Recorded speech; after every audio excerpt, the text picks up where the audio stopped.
Acara ini dipersembahkan oleh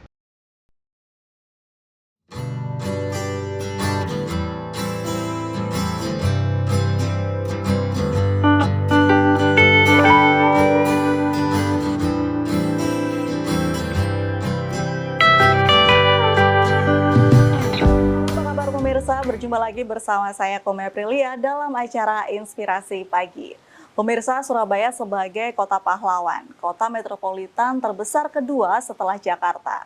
Dengan jumlah penduduk sekitar 3 juta lebih, tentunya ada permasalahan perkotaan yang terjadi di Surabaya. Saat ini saya sudah bersama dengan Ketua DPRD Kota Surabaya, Bapak Adi Sutarwiono, dan kita akan berbincang tentang permasalahan di Kota Surabaya seputar transportasi publik, penanganan sampah, dan juga banjir yang terkadang masih terjadi di Surabaya. Halo Bapak, apa kabar? Selamat siang ya. Selamat pagi Pak. Pagi. Baik, Bapak, tadi ini kan Pagi. iya, Surabaya ini kan sebagai kota terbesar kedua setelah Jakarta. Kita tahu bahwa Jakarta ini macetnya luar biasa. Kemudian masih ada banjir, sampah juga masih menjadi penyebab utama di Jakarta. Di Surabaya pun terkadang masih ada banjir dan juga beberapa spot di Surabaya juga saat ini sudah mulai macet nih Pak. Bagaimana tindakan dari DPRD Kota Surabaya untuk menangani kemacetan dulu nih? Ya, pertama sektor transportasi itu memang menjadi wilayah yang vital untuk kota yang metropolitan seperti Surabaya ini. Dan jumlah penduduknya luar biasa besar ya. Kalau jam kerja itu bisa warga Surabaya yang ada di Surabaya cukup gede sekali. Kalau malam ya sekitar 3 jutaan lah. Tapi kalau jam kerja lebih bisa dari 3 juta ya Pak ya? Lah, kemudian transportasi ini menjadi hal yang vital karena berhubungan dengan mobilitas penduduk. Ya. Mobilitas penduduk yang kemudian berhubungan dengan produktivitas, kemudian jam kerja dan sebagainya itu. Nah, kita berusaha untuk semaksimal mungkin mendorong pemerintah kota Surabaya segera mencari pemecahan terhadap sektor transportasi itu. Misalkan membangun jalan-jalan baru ya. Kita tahu sudah dibangun Jalan Mer, ya, Jalan Dr. Insinyur Soekarno. Dan kemudian sekarang ketika dulu masih oke, tapi sekarang macetnya luar biasa juga. Ya. Iya betul. Ya. Dan kemudian kita tahu bahwa migrasi penduduk dari wilayah tengah kota ke wilayah pinggiran di timur itu cukup banyak sekali. Kemudian yang kedua, sempat ada opsi misalkan berbagai di masa lalu ya, misalkan tram atau soal transportasi publiknya, kita mendorong warga untuk meninggalkan, mulai berangsur-angsur berganti dari kendaraan pribadi ke kendaraan publik. Kemudian yang sekarang berkembang adalah kepadatan lalu lintas ini diantaranya adalah kepemilikan mobil pribadi, kendaraan pribadi yang cukup luar biasa besar di Surabaya ini. Di wilayah Surabaya maksudnya. Bisa berasal dari Gresik, Sidoarjo. Ya. Kemudian itu yang kemudian harus kita pecahkan ya. Kemudian kita sudah pemerintah kota sudah menyediakan transportasi publiknya, ada bis kota ya. Sekarang jadi pilihan yang lebih real sekali. Betul. Ya, DPRD makanya kemudian berusaha mengevaluasi terus apakah bis kota itu bisa memecahkan mengurangi derajat kemacetan ya. Mendorong peralihan masyarakat dari transportasi pribadi ke transportasi publik. Kemudian kita perbanyak terus ya, bis kota ini, bis Surabaya ya, yang kemudian itu menjadi sarana transportasi publik. Kemudian yang kedua, pemerintah kota juga sudah meluncurkan wali kota Eri Cahyadi dan kemudian Pak Armuji juga sebagai wakil wali kota meluncurkan mobil wirawiri ya, itu bisa menjangkau penduduk di perkampungan. Tapi saya kira masih cukup banyak yang harus ditambahkan dari mobil wirawiri itu. Pernah satu ketika saya di wilayah timur, di wilayah perkampungan, Pak, itu bisa masuk nggak ke wilayah sini? Artinya masyarakat juga menaruh harapan yang besar. Jadi masih ada beberapa wilayah yang belum dilewati wirawiri begitu ya Pak? Banyak, ya. Baik. Yang kemudian itu nanti menjadi penambahan untuk angkutan juga. Ya. Kemudian kita juga untuk antar kota ya, misalkan disediakan kereta api yang itu lebih murah dan terjangkau ya untuk transportasi publiknya. Baik, berarti kan sebenarnya kemacetan yang ada di Surabaya ini tidak disebabkan oleh penduduk asli Surabaya aja ya Pak ya, tapi melainkan penduduk Iya, dari Surabaya luar ini kan begitu. kota pertemuan ya, selain kota sebagai tempat domisili, sebagai kota yang juga pertemuan warga dari Gresik, dari Sidoarjo, dari Mojokerto, dari berbagai wilayah yang lain, sehingga kemudian kepadatannya juga luar biasa. Ya. Sektor ekonominya tumbuh dari situ sebagai kota jasa dan perdagangan. Nah, tadi kan sempat disinggung bahwa kemacetan ini akibat dari banyaknya mobil pribadi begitu yang datang dari luar kota Surabaya masuk di perumahan ke saya Surabaya. Misalkan saya kasih contoh ya di wilayah timur. Dulu orang memiliki mobil roda 4 maksimal itu Angguna di masa lalu ya, tahun 90-an ya. Baik. Tapi sekarang satu rumah pasti memiliki satu mobil ya. Dan satu orang pasti punya satu mobil. Iya. Kalau sedikit ya. Kalau satu rumah isinya 4 berarti mobilnya juga 4 begitu Pak. Enggak. Baik. Nah, kalau untuk transportasi publik sendiri ini kan pemerintah menyediakan untuk warga kota Surabaya begitu. Padahal kemacetan di Surabaya ini juga akibat dari warga dari luar Surabaya yang masuk ke Surabaya dengan mobil pribadi mereka. Makanya dulu ada ide supaya kemudian dibentuk zona parkir ya, yang kemudian bisa dari situ kemudian ada mobil pribadi, terus kemudian di zona parkir itu kemudian diangkut oleh transportasi publik, misalnya bis ya, ya tempat. Jadi sekarang sudah ada beberapa tempat parkir di Surabaya. Tapi belum maksimal juga, karena juga. harus pembangunan yang lebih baru lagi. Ya. Karena mungkin kalau setahu saya di Surabaya yang ada tempat parkirnya ini kan baru Surabaya Barat ya Pak ya? Surabaya Barat ya. Surabaya Barat kan ya. Sementara di timur belum ada. Timur, selatan, dan utara saya kira membutuhkan itu.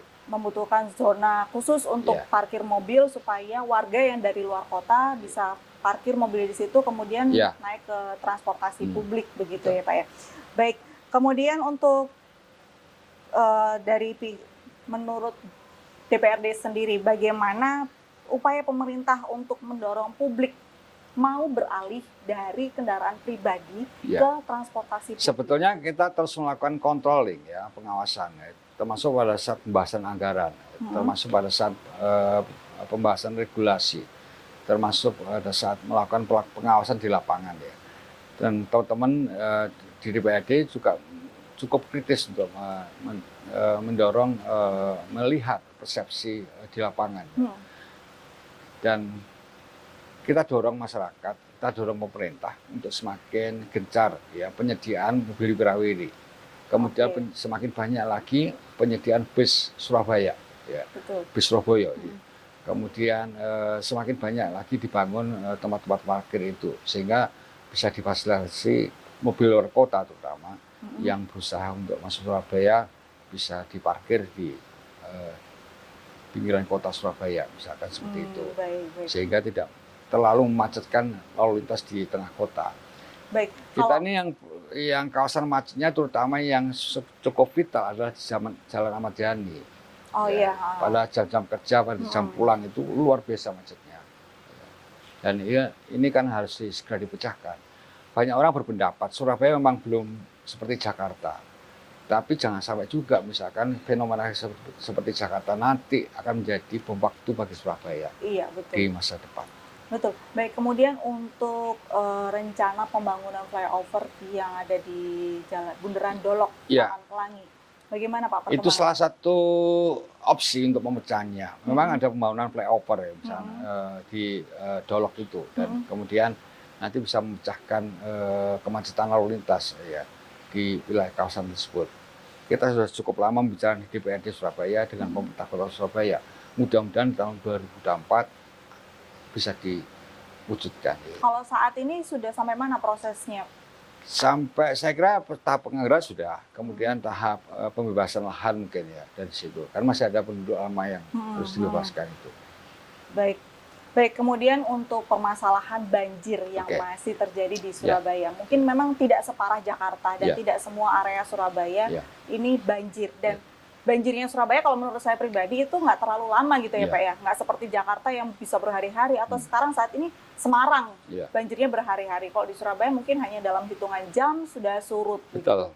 Nah kalau di Surabaya sendiri kenapa sih Pak masih ada banjir di Surabaya ini? Yang Permasalahannya sebenarnya pertama, gitu ya, memang Surabaya terletak pada kota yang berada di pinggir pantai, sehingga kemudian ketinggian daratan itu lebih rendah daripada dibanding daerah yang lain. Kemudian pada saat hujan, selain hujan deras, kemudian masih ada rob dari laut ya. Kemudian kalau itu bertemu pada satu titik dan loading yang tinggi, itu yang kemudian menyebabkan banjir yang parah di kota Surabaya ini. Terutama di kawasan timur ini adalah juga mendorong soal itu agar dilakukan pemecahan. Dan saya lihat pemerintah kota Surabaya, dinas sumber daya air juga sudah melakukan berbagai upaya untuk melakukan upaya-upaya penyudetan ya. Dan di tahun-tahun kemarin banyak sudetan yang sudah dibangun oleh pemerintah kota Surabaya dan kemudian mengurangi derajat genangan air. Memang kalau kemudian saya melihat di Surabaya ini tidak mungkin meniadakan sama sekali, mengingat kepadatan penduduknya luar biasa besar, kemudian posisi geografisnya dengan pantai, kemudian ada fenomena rob setiap tahunnya, kemudian hujan yang deras, sehingga kemudian banyaknya bangunan itu pun juga kemudian menjadi persoalan bagi banjir. Ya, dulu saluran-saluran air itu bisa berfungsi maksimal, sungai-sungai bisa berfungsi maksimal. Tapi sekarang lebarnya sungai itu banyak yang kemudian sudah terkurangi akibat ada bangunan itu. Ini yang satu soal yang harus dipandang juga sebagai satu faktor penyebab banjir itu. Makanya penyelesaian banjir di Surabaya adalah menekan semaksimal mungkin banjir di Surabaya bisa ditanggulangi. Satu, lamanya genangan. Misalkan dulu kalau berhari-hari, sekarang hanya beberapa jam itu sudah surut. Itu harus ditekan lagi. Kalau misalkan 2 jam atau 1 jam, itu harus ditekan misalkan bisa hitungan menit, bisa cepat surut. Makanya dalam penyediaan infrastruktur itu ada pembangunan saluran, kemudian ada pembangunan pompa-pompa, ya, yang itu harus difungsikan dengan tepat. Ya. Kemudian yang kedua adalah luasnya genangan. Kalau misalkan dulu 100 meter persegi, sekarang tinggal 50 meter persegi itu ya. Kemudian tingginya genangan. Kalau dulu misalkan 50 cm, sekarang tinggal beberapa senti saja. Seperti itulah indikator penanganan banjir di kota Surabaya itu. Baik, jadi sebenarnya kalau kita bicara soal banjir ini banyak ya Pak faktornya yang banyak faktornya. Dan saya kira pemerintah kota Surabaya sejak pasca reformasi sudah berupaya terus untuk memperbaiki berbagai problem banjir ini supaya semakin masyarakat bisa dibuat nyaman, termasuk pembangunan di tingkat perkampungan yang itu bisa melancarkan aliran air di perkampungan pada penduduk. Sejak zamannya Wali Kota Bambang DH, kemudian Wali Kota Bu Risma, kemudian sekarang Pak Eri Cahyadi dan Pak Muji, itu kemudian upaya-upaya penanggulangan banjir itu pasti menjadi prioritas yang penting dalam kebijakan pemerintah Kota Surabaya. Baik, kalau dari sudut pandang Pak Adi sendiri, apa sih yang sebenarnya yang harus dilakukan oleh pemerintah Kota Surabaya untuk bisa menekan banjir supaya lebih baik lagi begitu Pak? Yang pertama memperbaiki koneksitas antar saluran air, ya, itu harus sih, karena dari waktu ke waktu itu kemudian berkembang. Ya. Dulu daerah-daerah yang kemudian menjadi resapan air sekarang enggak. Dulu daerah-daerah yang kemudian salurannya lancar sekarang enggak. Ya. Misalkan karena sedimentasi dan sebagainya itu. Ya. Yang paling penting itu perbaiki koneksitas antar berbagai saluran air, ya, sehingga kemudian aliran air yang muncul itu kemudian bisa tersalurkan, terbuang dengan cukup baik. Ya. Kemudian yang kedua, melakukan pengeruan untuk menekan supaya volume air itu bisa bertambah. Terutama di masa musim kemarau itu pengerukan di berbagai sungai besar di Surabaya itu harus dilakukan. Sungai Wonorejo, sungai Surabaya. Itu supaya nanti ketika datang musim hujan tidak terjadi banjir, Betul, ataupun kalau ada banjir nggak terlalu lama begitu ya Pak ya. Nah, kalau kita bicara soal pembangunan yang terjadi di kota Surabaya, semakin kesini semakin banyak pembangunan, artinya resapan di Surabaya semakin berkurang. Bagaimana tindakan pemerintah nih Pak? Harus seperti apa dengan Yang pertama, mengatasi pembangunan-pembangunan kita ini? ketati, DPRD mendorong pemerintah kota Surabaya untuk mengetati perizinan pembangunan. Oke. Daerah yang kemudian menjadi resapan air itu harus kembalikan pada fungsinya. Oh, Harus dijaga betul. Kemudian daerah-daerah dulu yang kemudian dalam peta Surabaya, misalnya dalam peta pembangunan, itu merupakan daerah-daerah yang untuk saluran air, jangan sampai kemudian ditumbuhi bangunan. Ya. Oh Ya. iya. Itu yang kemudian harus jangan sampai izin pembangunan dikeluarkan soal itu, terutama untuk pembangunan properti yang cukup gede, misalkan bangunan bertingkat dan sebagainya. Iya, Itu salah satu yang harus dilakukan oleh pemerintah kota Surabaya begitu ya Pak ya. Jaga itu, menjaga area area hijau di kota Surabaya ini, itu yang kemudian juga harus kita lakukan juga. Baik. Selain dari pembangunan dan juga tadi kita sudah bicara tentang pengairannya begitu ya, drainasenya Surabaya sendiri. Penyebab lain banjir di Surabaya ini sebenarnya apa sih Pak? Penyebab lain banyak, misalkan kesadaran masyarakat untuk tidak membuang sampah di saluran air ya. Ini yang kemudian nanti menghambat ya. Misalkan ada saluran air yang ada properti rumah tangga yang tidak layak dibuang ke sana, kemudian dibuang ke sana. Ya, misalkan ada ditemukan kasur, ada ditemukan berbagai macam properti rumah tangga yang itu tidak layak untuk dibuang di saluran air. Itu yang harus diedukasi kepada warga masyarakat. Gitu. Sampah memang kemudian menjadi salah satu kendala. Ya, jangan sampai kemudian sampah ini kemudian dibebankan ke saluran air. Masyarakat juga sudah menyediakan tempat-tempat pembuangan sampah. Nah, kalau untuk sampah-sampah yang besar-besar seperti yang tadi disebutkan ya, kayak kasur, kemudian mungkin perabotan rumah tangga, meja kursi dan lain sebagainya, sebenarnya dibuangnya kemana sih Pak? Dibuangnya ke tempat sampah dong. Kan besar. Iya. Ya harus upaya dibuang sampah di tempatnya.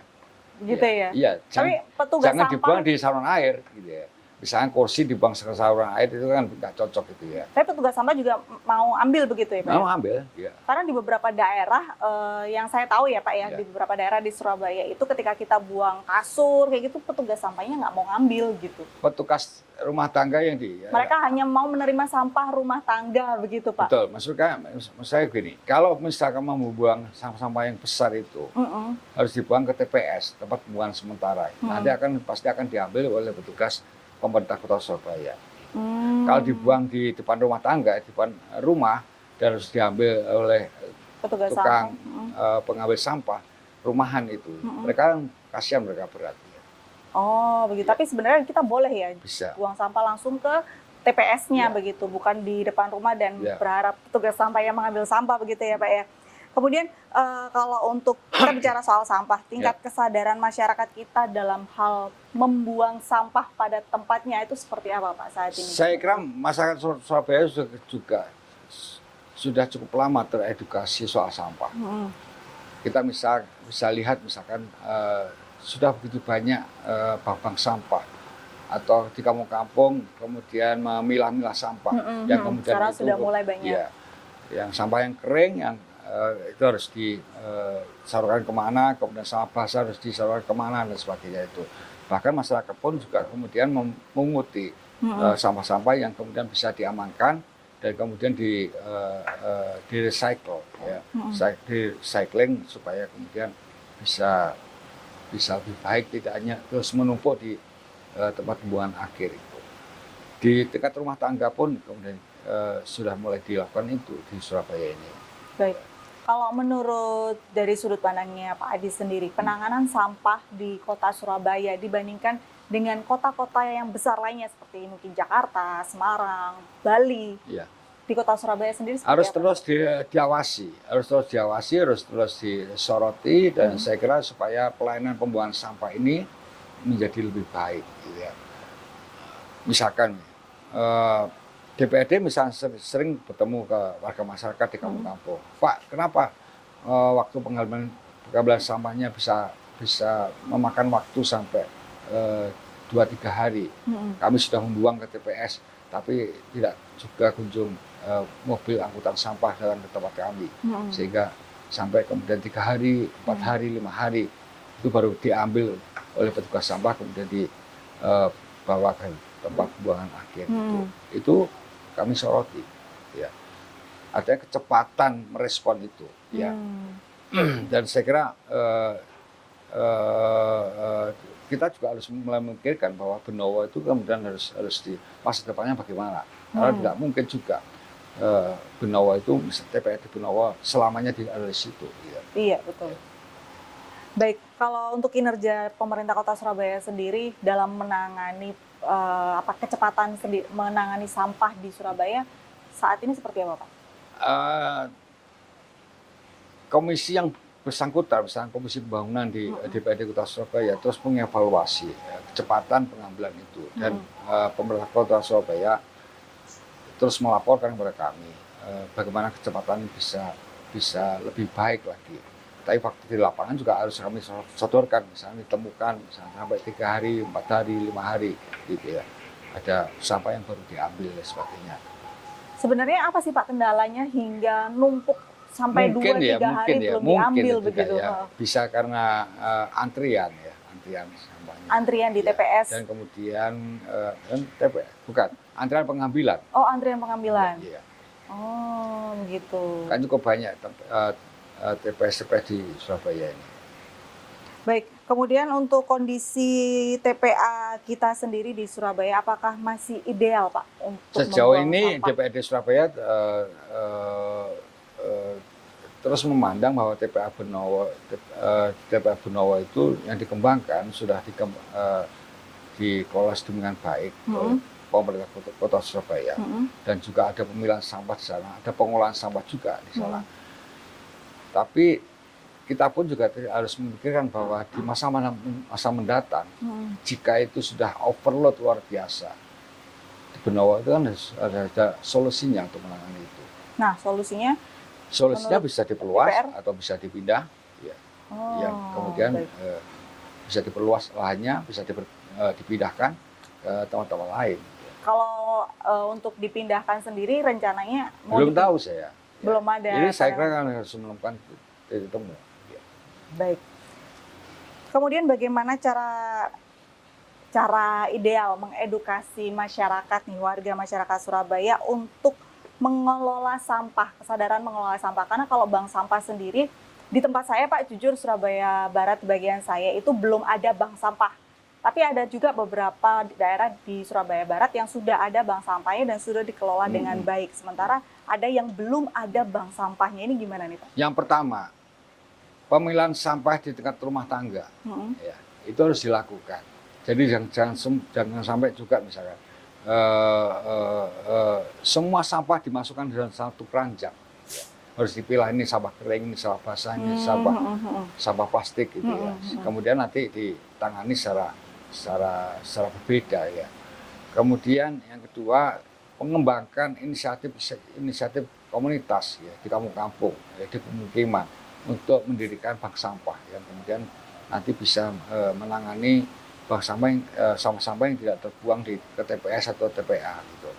Kemudian sampah dari rumah tangga ke TPS itu adalah tanggung jawab masyarakat. Baik. Ya, menurut regulasinya seperti itu. Kemudian baru dari TPS atau tempat pembuangan sementara ke TPA, tempat pembuangan akhir, itu yang menjadi tanggung jawab pemerintah. Ya, Oke. Jadi masyarakat juga harus membantu pemerintah. Karena pengelolaan sampah itu harus melibatkan masyarakat. Gitu. Tidak semua bisa ditangani oleh pemerintah semuanya. Harus melibatkan masyarakat. Makanya pembuangan sampah dari rumah tangga itu pun juga kemudian sudah harus disadari, harus dipilah-pilah, ya, harus dibedakan satu dengan yang lainnya. Nah, saat ini kalau menurut Pak Adi sendiri, bagaimana kinerja pemerintah Kota Surabaya untuk mengedukasi masyarakat supaya mau memilah sampahnya sendiri? Karena kalau yang saya lihat di lapangan masih banyak sekali masyarakat yang tidak memilah sampahnya begitu. Pemerintah Kota Surabaya terus saya lihat, ya, teman-teman juga melihat, ya, terus mendorong inisiatif di masyarakat, tumbuhnya inisiatif di masyarakat untuk melakukan pemilahan sampah itu, dan itu mengurangi cukup besar loh, bukannya kecil tapi cukup besar sekali. Saya nanti akan laporkan datanya itu kalau diperlukan, tapi cukup besar sekali, dan mengurangi loading sampah yang kemudian harus yang sudah dibuang itu, sehingga pemilahan sampah dan kemudian melakukan recycling di masyarakat itu sangat bermanfaat sekali. Jadi misalkan kalau di tempat Anda, pemukiman Anda, belum ada bank sampah, iya, belum ada. harus ditumbuhkan di situ, harus ditumbuhkan supaya bisa mengurangi beban sampah itu. Baik, kalau sampah rumah tangga sendiri itu kan yang sampah organik bisa dijadikan pupuk, begitu ya Pak ya. Yang plastik mungkin nanti bisa diolah lagi. Cuman memang masalahnya saat ini kesadaran masyarakat ya masih kurang. Kemudian juga saya kalau masih kurang belum, tapi meningkat, ya, meningkat. Kesadaran masyarakatnya meningkat, ya, untuk karena pertumbuhan bank sampah luar biasa di masyarakat. Begitu ya? Iya, betul. Cuman mungkin belum merata aja, belum begitu merata, Pak ya. ya. Dan pemerintah pun juga kemudian cukup aktif dorong inisiatif masyarakat. Baik kalau gitu terima kasih Bapak Adi. Ya, terima kasih. Obrolan pagi hari ini kita bicara soal banyak sekali permasalahan di Kota Surabaya. Dan begitulah tadi pemirsa perbincangan saya dengan Bapak Adi Sutarwiono sebagai Ketua DPRD Kota Surabaya.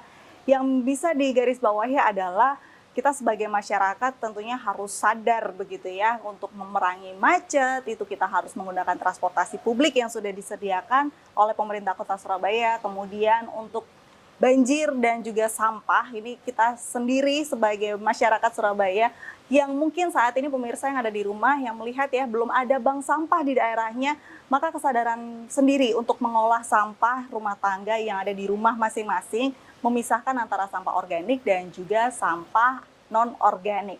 Baik, itulah tadi perbincangan saya dengan Bapak Adi Sutarwiono dan kita akan berjumpa lagi dalam Inspirasi Pagi berikutnya. Sampai jumpa.